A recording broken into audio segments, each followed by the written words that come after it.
I hope you all had a fantastic holiday time. Mine was really interesting. As many of you know, about the time that Zenwest closed for the break, Nikki and the kids got on a plane and flew back to Ontario as a surprise to Nikki's family. It was sort of unannounced. They just kind of showed up.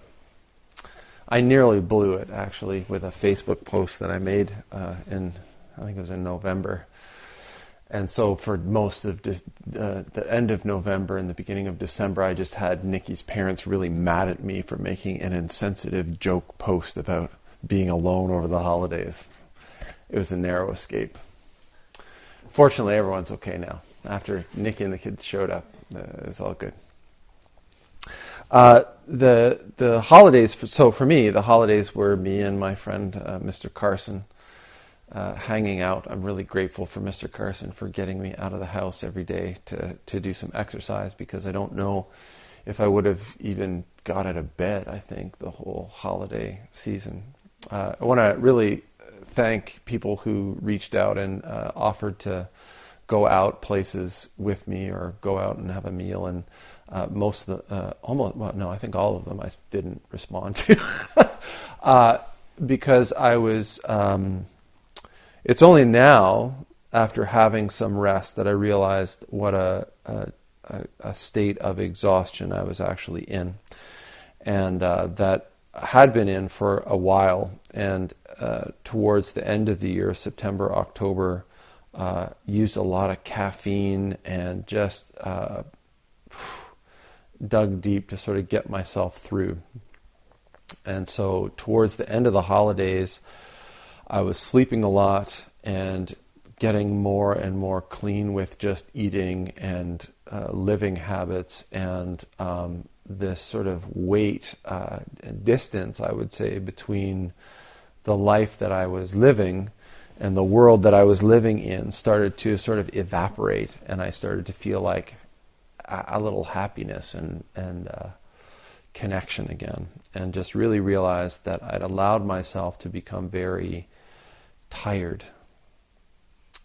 One of our members is really into Jungian, sort of like the Jungian mindset of psychotherapy, and I had some conversations. And it's really true. I give public talks and I lead a group of people, and I'm comfortable on stage and all those kinds of things. But the truth is, I'm actually an introvert. I was thinking it's like I'm kind of like a dragon, in that when I go out, I can put on a big show, and everyone thinks, wow, he's loud and he's gregarious and he's funny and all that kind of stuff. But then when I'm done that, I'm tired and I want to just like come home and like not talk to anybody. I went out grocery shopping for most of the day yesterday with Nikki, for example. And when we got home at 6:00 in the evening, she's like, do you want to do anything tonight? And I was like, no, I don't even really want to talk to you, because like I'm done. And so really just coming to terms with my own limitations and the energy that I have as a human being over the holidays. And it was just really great to get a break. And I felt kind of awkward at times, because I was sort of like, I should be out partying, but I was like, I can't even get my butt off this chair. I'm like, done. So anyways, that's one thing. So I'm very grateful for the break, and I'm very grateful for people having respect for that, for being gentle and offering events or activities or outings, and being kind enough to accept when I just didn't want to engage. This means a lot to me, to sort of just to be given space. It's funny, there was someone posted something on Facebook that says something like, you know, introverts, this problem is like, you want to be invited even though you're not going to go. And and if you like people to come and visit, but you want them to leave very soon. and I was like, that's totally how I am, and in a lot of ways, the way that practice works in the Zen Center, it's like really perfect for me. People come and we sit in this really nice way. I engage very intensively with people, and then you leave. And that's really nice. Even in intensive practice, long intensive practice, it's a wonderful way to enjoy company that's not like in your face all the time. It's like, once a day I meet with every student and we check in and everything like that. Otherwise, let's not talk, and that's the rules. It's cool. So, over the holidays, I just had this opportunity to really rest and reflect on the Zenwest, how the organization is going, what my role in the organization is, what the direction of the Zen Center is, and how I feel about that, and what my relationship is. There's been a lot of changes over the past few years that I wanted to sort of talk about. My grand idea for this talk is to sort of give you some idea of the direction I've got in mind, and in a little bit sort of look back to really understand where we're coming from. Because I think we're still finding our way. One of the real challenges that I think for me over the past couple of years has been this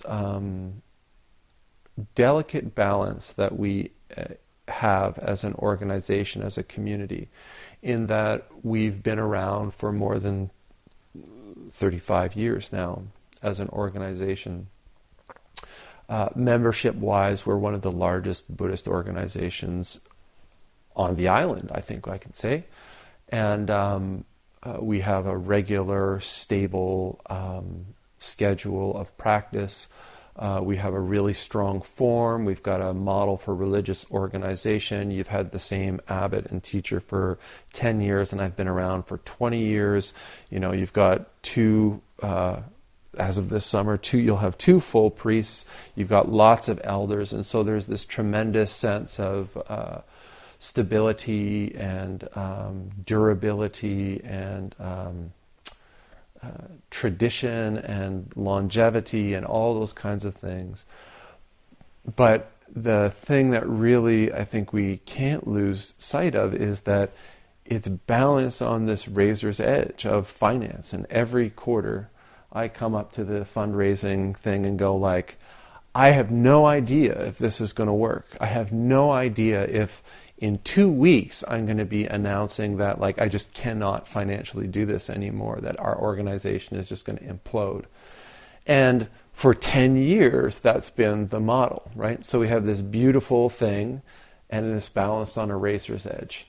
And I don't know that there's another way to do it. I'm just saying that's how it is. And in some ways, that's the beauty of it. Every quarter I have this near nervous meltdown, and every quarter I have this kind of celebrate, hey, we get to do this for another 3-4 months. It's great. So it's really challenging. And I want to be sort of going forward. There's always this play, because it's not good for a community spirit to be constantly sort of in crisis mode. And that's something we really try to avoid as an organization. We don't want to always be is it going to happen? Oh my God, what's going to happen to Eshu, and what's going to happen to the Zen Center? Where am I? That's not healthy. And so we consciously emphasize the stability and durability of our organization and our practice and our form and our community and our members. But the risk is that what happens is each of us tends to lose the connection with the importance of each of our role in that organization. When I put out messages for people to come and work, or when I put out messages to donate, and I say things every $10 counts, every $5 counts. I think that a lot of the time people say, I can only give 10 minutes, or I can only, I could only give like $5 is as much as I can give. And so we think, and that won't do much. My 10 minutes won't do much. My $2 won't do much. My little bit that I feel like I can give won't do much. And I think that in a lot of circumstances that we find ourselves in the world, it's so individualistic that that's actually true in a lot of cases. Your $2 isn't going to do anything for anybody. But when we are working in a community, there's a number of things that does, that it can do. When everybody contributes what they can, even if it's a small amount, it does a number of things. First of all, it adds up. There's a lot of you. We have like 80 members and associates. It adds up. The second thing that it does is there's a lot of different variation in what different members can give, time-wise, energy-wise, skill-wise, financial-wise. Some people can't give very much. Some people don't have much to give. And some people have a lot to give. And the people who have a lot to give or give a lot, they want to be contributing to something that's of benefit to everybody. And it's a big difference when somebody who can and does give a lot is giving something and they see or they know that everybody is giving what they can. It's important that the person who has $1 to give gives that $1 because it also tells the person who has $3,000 to give that we're in this together. As much as we can give what we're giving, we're all giving together. But when one person is giving a whole lot and there's a bunch of people saying, well, my contribution doesn't mean that much, it just feels like that one person is just carrying everything for everybody. And they start to wonder, I think, do those other people even care? Are they on for the free ride? Are they just doing it because it's free and it's available? What? So it's important that we all are giving. And for me, as your teacher, it's also important because I feel like the money aside, energy, participation, volunteer time and effort, I feel like I've chosen to do this, and this is a conversation I've had with people many times. I've chosen to do this with my life. I've chosen not to pursue sort of like making lots of money. I've got a lot of skills. I've chosen to not have regular vacations with my family or not be able to take my kids to do lots of things that I've chosen not to do this. And that's a choice. And I'm always free to choose this or to choose something else.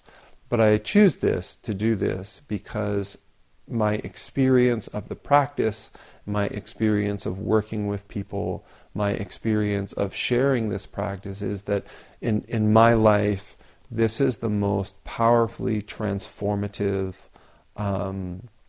practice that I've ever come across. And it's never lost its juice. Like, it continues to transform me. It continues to inform my life. I continue to see its impact on people who engage with this practice seriously. So I'm committed to this. But those small tokens, just when people participate, when people throw their chip in with this community and in with this practice, it lets me know that it's worthwhile. I mean, I have my own worth, but I don't need all of you to do this practice. I can do this practice for myself and go make lots of money. Maybe I'll do that. No. It lets me know that we're in this together, that it's a collaborative endeavor. This word I'm using this word a lot lately to talk about Zenwest and what we're doing, because over Christmas and just over the past couple of years, one of the things that I've really noticed is how isolating, how individualistic, how divisive it seems like our culture, media, politics, everything is aimed at sort of like breaking us further and further apart. And sometimes with the simultaneous edge of trying to make us feel like we're more and more connected. We have the internet and we have social media and we can be instantly in contact with a bunch of people. So we have this amazing sense of being in contact. But for me, there's this increasing sense of distance. And one of the places where that is sort of like actively being resisted, I guess, is in the development of community, spending time together, engaging in practice together, getting involved in social activity together. And the power of that intimacy and relationship is something that I'm deeply invested in moving forward. It's an endeavor that I want to engage in. And it's something that it's an experiment, I think, is an important thing to acknowledge. It's an experiment. And it's an experiment for me. And in the role of leader, sort of this organization, I engage in experiments on how to move that forward in a healthy, sustainable, productive, intimate, transformative, committed, joyful kind of way. And I fuck up a lot. And I make mistakes big and small. And one of the things that I really, the past couple of years, some of you maybe don't know the whole history of me and this organization and the organizations where I was trained and all this kind of stuff. But yeah, get comfortable. Yeah, feel free to change your legs if you need to, because I'm probably going to talk for a little while. As you know, the organization, Rinzai-ji, that I was originally trained in, the Joshu Sasaki, there's a long history of sexual abuse that went on under the auspices of Zen training, particularly with, specifically and universally with women students. In my training, I was largely ignorant that this was going on, ignorant both because I didn't see a lot of it, being that I was not a woman, and ignorant because out of privilege or out of my own upbringing or just out of selfishness, I wasn't really aware even of the circumstances of other people, male or female, really, and what they were experiencing in that organization. But of course, those kinds of abuses don't stay in one area. They are conditioned. So what is the conditioning that takes place when there's abuse going on? There's a lot of control. There's a lot of justification. There's a lot of outing of people who ask questions or who behave differently or who think freely. And so there was a conflict that came up between me and that organization about how I was leading this organization, how this organization was running, and I left. And I went. I'm talking too much about this history, but essentially the bottom line was, it came clear to me that it wasn't just this organization, Rinzai-ji. It wasn't just Joshu Sasaki, in which there were these problems of ethics, abuse, cult-like behavior, secrecy, and cruelty, and emotional abuse. It's kind of rampant in North American Zen practice, and I think in all sort of cloistered religious practice. So over the past few years, I have been working to kind of expose that and to really try to rectify some of the problems, because for me, the practice is so valuable that it's like my view is like there's some real problems with the structure, with the vessel that's been constructed to deliver this teaching. So I want to really work on that teaching, or on that vessel. And so I spent a lot of time working on ethical boundaries and guidelines and structures. And as a result, working together with the board and other organizations and other teachers and things like that, the Zen Center, we concocted a really good ethics policy. It still needs work. And then from there, I began working on part of the way that I was able to talk about Joshu Sasaki and the Rinzai-ji, the problems at Rinzai-ji, was through a relationship with another priest who was really skillful at like nonviolent communication and all that kind of stuff. And he really helped me figure out a way to sort of talk about that in a public forum online in a way that was less angry and destructive than the way I wanted to talk about it. And it worked. Frankly, it really sort of like opened up. I got a lot of nasty emails and comments, but it opened up the conversation and really sort of allowed light to spill into that. From there, with that same priest, I started to work on the development of a sort of international organization to look at ethics in Buddhist organizations, and particularly in the relationship between teachers and students. And we spent months and months and months working on clarifying the boundaries and guidelines, what's appropriate and inappropriate between teachers and students and all that. And then I got an email, and in a matter of about a month and a half, that priest had left his wife of 10 years and moved in and started a relationship with a student of his that was half his age.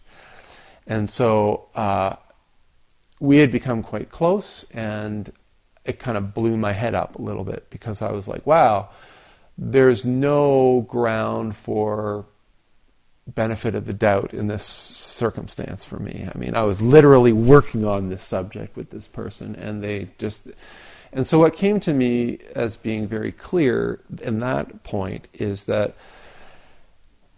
ethics is a really individual responsibility. We can set up organizations and we can set up guidelines, and in the end, when the desire comes up or when we want to do something, all those things are going to do is allow us to understand what the possible consequences of our actions are, and allow us to choose to do that or not to do that. And really that's all they can do. They're not going to prevent, there's nobody going to I couldn't tackle him and say no, you're not going there. I might have liked to try. And I think for me, a big part of my involvement in that is that I really wanted something that could prevent that from happening. I really wanted to create something that would prevent people from being harmed in this practice. And what I realized in that experience was there's no such thing. There's nothing that's going to prevent people from hurting each other. All we can do is really use those kinds of tools to clarify where the boundaries are, so that if something funny is going on, you don't have to sit there and go, is this appropriate? Is this inappropriate? You know, and the person who's doing it can know, and we can take appropriate action afterwards. But shit's still going to happen, no matter what. So from there, this is not just in our center, not just with me, but this has been an issue, like I said, across the board in Zen in North America. And so through my relationship with Genjo Osho and Choboji, myself and Soshin and Doshu last year took a course called Healthy Boundaries for Clergy 101 or something like this through the Faith Trust Institute. And this was for me, it was a very challenging, it continues to be a very challenging topic.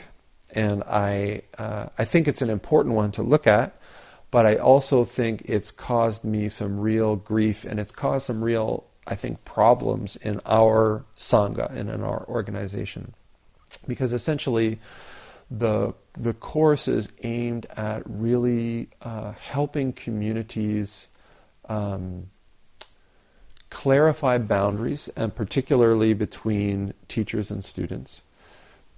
And so the model is really about, it's like, it's almost like a doctor-patient or a counselee relationship. And the idea is essentially dual relationships are bad. I can't be your friend and your teacher, because if I'm too much of your friend, then it's going to impact how I'm able to be a teacher to you, because I'm not going to say some things because I value your friendship, and things like gifts and special treatment, or if I particularly like certain people as individuals and I'm not so fancy on other people, I'm going to spend more time with certain people and not spend time, and it's going to cause divisions in the community and all that kind of stuff. And I think there's a lot of truth to it.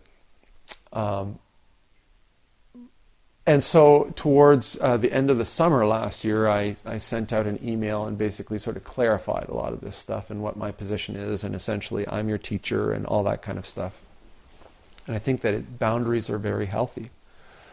But I think also what happened in that is that I think it was a corrective move in order to rectify a problem, in the sense that maybe I had gotten too close with some students, and so we needed to sort of shift. But I feel like that move or that approach has had a very cooling effect on our whole community, in the sense that by talking about boundaries, rather than having low fences as the model, there's walls. And so it's not. And what has happened, I feel, is that when I sort of said, okay, these are the boundaries that I would like to maintain, it's like every student in the Zen Center kind of took that as a cue. I'm always complaining that I try to set an example and nobody ever follows it. But I feel like in this one, it was really well followed. That I put up boundaries and distance, and then all of the other members in the Zen Center kind of took this as a model and put up boundaries and distance between themselves and other members. And so there was this like distancing effect between members. And I think that I don't think it's irreparable. I don't think it's a permanent damage kind of problem, but I think that it's an issue that we need to address, in that this practice works based on relationship and intimacy. And so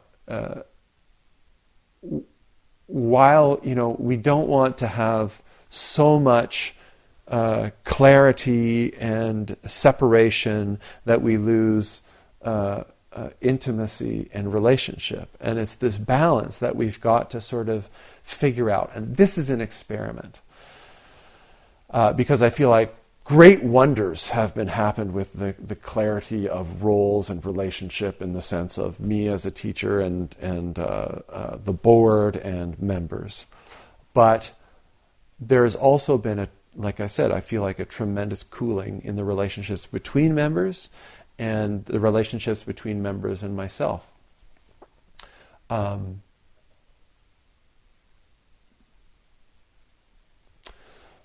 So in the fall, I got involved with a play and started doing some theater again. And as some of you know, maybe not all of you know, that used to be like what I was going to do before Zen hit me. I was going to be an actor. And did a lot of training and study and acting. And over the holidays, I ordered a few books, and I got this one book that's just been, it's a Zen text as far as I can tell. And it talks a lot about, and one of the things that led me into Zen from acting was this investigation of role. And we talk about roles all the time in Zen. We have Jikijitsu and Shoji and Ino and all that kind of things. And even when I say, hey, I'm the teacher, I'll often say in my role as teacher, or in my role as abbot, or as your role as the board is this, or, and so there is this concept of roles. And for me, one of the reasons that I really focused on boundaries, and maybe I shouldn't have called it boundaries, or maybe I shouldn't have approached it as boundaries, but is to really emphasize, embody, and understand the concept of roles, taking on roles. So when we come to this Zendo and we, are ready to start practice, even from the time that we walk in the door, we are all taking on roles. Whether you're taking on the role of a non-officer practitioner, it's like you're not the person you are at work, you're not the person you are at home. There are certain things that you need to do and not do from the time that you walk in the door. It's a role, right? It's just like, the chorus in a play. I'm on the stage, I'm not necessarily singing, I'm not talking in the scene, but I'm not me. Like, I can't just be like checking my iPhone or something like this. I actually have a role. I'm engaged in the scene, I'm engaged in what's going on, and that's my role. Maybe you have the role of Jikijitsu, and so one of the things we're going to be doing this year is these days of officer training, and a lot of that's going to be talking about roles, because the Jikijitsu has a whole role. It's like a mask, and it's like it has certain characteristics, and it's sharp on the time, and it's sharp on the rules. And the Shoji has certain characteristics and a tone, caring, making sure that everything's in place, like being the invisible hand of helping is the Shoji role. Each of those has a role. The teacher has a role as well. And one of the problems in this boundary is that we don't sometimes understand the transition of roles well. And we think that we mistake, and this goes all around, and this is one of the big problems that, in my mind, what happened with why there was so much abuse is when I come on stage / into the Zendo as the abbot, I've got different robes. I've got a different role. I keep you all enwrapped in this wise Dharma talk for, hours and hours, and you just sit there and your chorus role is being engaged as long as I'm jabbering on. And that's the role. And then when we finish, we leave the Zendo and everyone goes home, and I hang up my robes and I hang up the role. And one of the problems I think that happened is that, and I change roles, and I become father, and I become husband, and I become the great one to my dog. And it's different. And I go out to the grocery store and I become customer and all that kind of stuff. And one of the problems that I've seen arise is that particularly in a monastic environment, there are long periods of time where an abbot is in that role. It's like when they walk from the Zendo to their cabin, they're the abbot. And when they go out in public to speak, they're the abbot. And they have this sort of special robe and this special seat and a special hat and all that kind of stuff. And it's like an actor who's starting to lose themselves in the role. They start to believe, I have absolute power all the time. Whenever I speak, anywhere, in any situation, people are clearly going to just stop and listen to the wisdom that spews out of me. And in a lot of circumstances where that starts to happen, the people who are around them and in those roles as chorus members or, practitioners and all the officers, they also support that. They also support the ongoing continuation of that idea of this is who I am. And this is the essence of getting fixated on self. I am this, and so I'm attached. That's the way that it happens for an abbot, and everybody in the community really can support that. Now, how do I want to approach this? The other thing and so one of the things that you can do to help, or one of the things that really helps, is really recognizing and acknowledging those transitions. I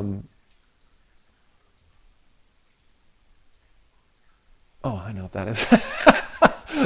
Shoji, if you need to go and do beveragey stuff, you can do that. I'll talk louder. And if you need to move your legs, please do. One of the ways that helps is when we transition, that there is some transition in our relationship with one another. If I'm out with my family at a restaurant or something like that, and you see me there, approach me like a person. It's not necessary for you to come up to the table and, it's like, okay, we're it's like the play is not happening right now. You can still approach with respect. You can still approach with friendliness or appropriate relationship, but understand that the circumstances is changed, and so your role has changed, and my role has changed. I'm like in a different play right now. Like I'm playing husband and father, and you come in and say, "Forsooth, my lord," and it's like, whoa, what's this going on, right? And if that happens, it happens all the time, because not everyone gets these talks, and they are participating in other kind of groups, and that's what happens. The challenge is sometimes people will take that deconstruction of roles too far, and so instead of understanding or having a kind of respect for each other as fellow practitioners and fellow actors, there's like a conscious sort of like disrespect or negation of any role that's going on. And so this is one of the problems that was happening earlier in 2015 was having difficulty with my role as the abbot in the context of Zen, in the context of the formal environment, like, oh, he's nothing special, and why is, and then in the public environment, just being overly friendly and overly casual, like buddies. And it's like, I'm not going to be buddies with any of you because I need to maintain this role for this to happen. But I also don't want to be totally isolated from all of you, as it's like, I'm not like, I'm trying to think, there's some actors who are like that. Prince, I think I've heard, is like really notoriously like, don't make eye contact with him, and he wants only yellow M&Ms or something like that. No, but just really understand that what we're doing, and a big part of what we're doing is really, this theater book was really good in understanding that it was like you have within you as a human being the capacity to play all of these roles. You have as your nature the capacity to be Jikijitsu and Shoji, to be Dentsu and Shoden, to be Tenzo, and to be abbot. Every single person does. That's and that's Buddhism. Like this, I was reading this going like, well, yeah, that's like what I'm saying all the time. You can go into any circumstance and you're going to play it. And you say, well, I'm not you. And, I was, what was it just recent? I was recently reading that there's a Broadway production of a new Harry Potter play. And it's called, I don't know what it's called, Harry Potter and the Cursed Child or something like this. And the woman who is cast to play Hermione is a black woman. And there was like this huge like division, because it was like, no, that's not, Hermione is Hermione. And then a bunch of people say, well, actually in the book there's no comment about her race or the color of her skin or anything like that.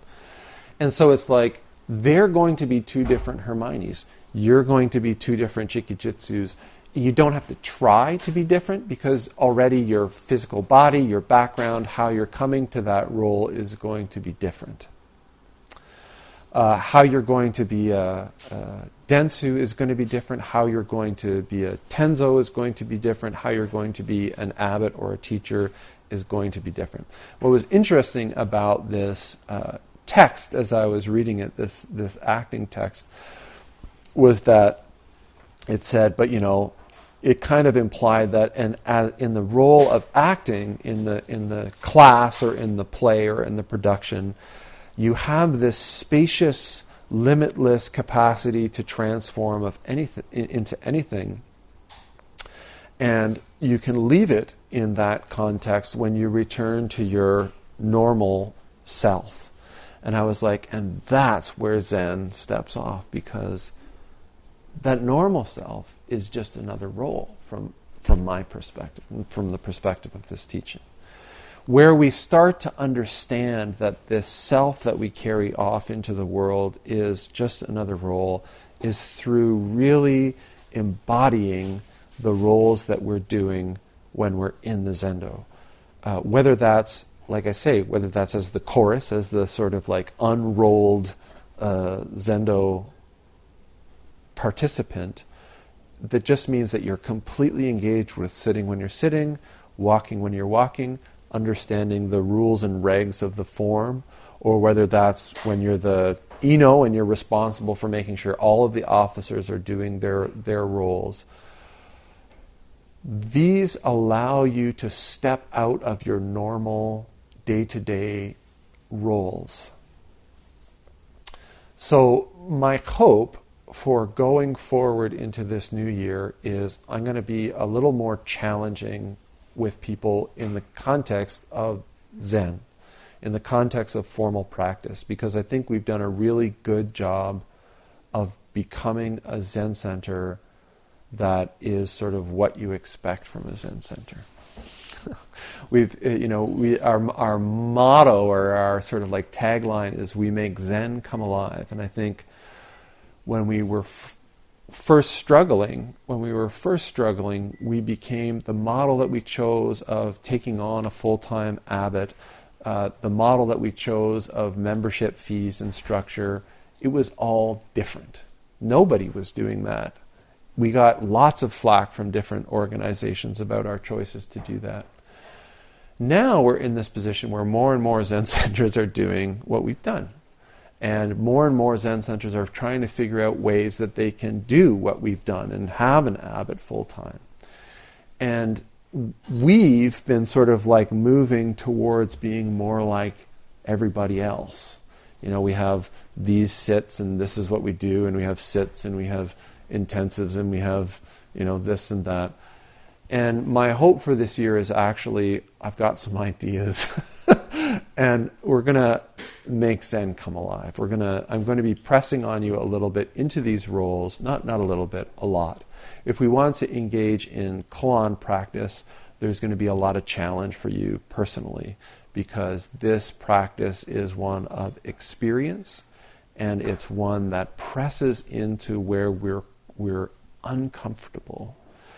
And what's required for that, and this is the sort of consummate part, is that there has to be a loving and trusting and intimate relationship between the participants that are there. We have to feel safe.